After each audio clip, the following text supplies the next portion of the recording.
அடுத்த ஆண்டு முதல் சுத்தமான கழிப்பறைகளையும் குறைந்தபட்ச சுகாதார தரங்களையும் கொண்ட வணிகங்களுக்கு மட்டுமே ஊராட்சி மன்றங்கள் PBTயின் வர்த்தக உரிமம் வழங்கப்படும் என்று வீடமைப்பு ஊராட்சித்துறை அமைச்சர் ngா கொர்மிங் அறிவித்துள்ளார்.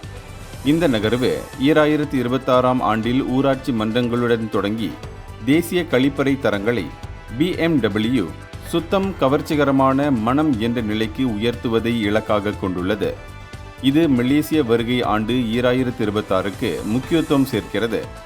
இதனிடையே 180 மில்லியன் ரிங்கிட் மேம்பாட்டு நிதி ஒதுக்கப்பட்டுள்ளதாக தெரிவித்த அமைச்சர் 2035ஆம் ஆண்டுக்குள் ஆண்களை விட அதிகமான பெண் கழிப்பறைகளை கட்டாயமாக்குவதன் மூலம் நீண்ட வரிசைகள் தவிர்க்கப்படும் என்றும் தெளிவுபடுத்தினார்.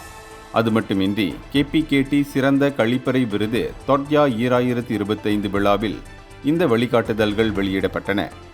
அமைச்சர் உயர்ந்த சுகாதாரத்தை ஏற்றுக்கொள்வது தேசிய பிம்பத்திற்கும் பயனர் அனுபவத்திற்கும் ஒரு வெற்றி என்று வலியுறுத்தி சுத்தமான வசதிகளை மலேசிய தரநிலையாக மாற்றுவதே இந்த நடவடிக்கையின் முக்கிய நோக்கம் என்று கூறினார்.